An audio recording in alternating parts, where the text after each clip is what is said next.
Hey you, welcome to this video where I will show you how to make your Instagram profile public again, or maybe your first time. Let's start this quick tutorial because it's very easy. Alright, first of all you have to open your Instagram application. From there we have to go to our profile, and when we arrived at our profile we have to tap on the three stripes right in the top. From here we have to scroll a little bit down and you will see here now account privacy. Tap on that.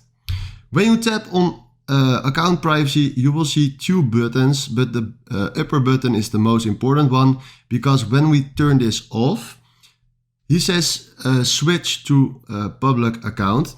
I want to do that, so tap on switch to public, and now our Instagram account is public again. This is how it works. If you find this helpful, please smash a like, and thanks for watching.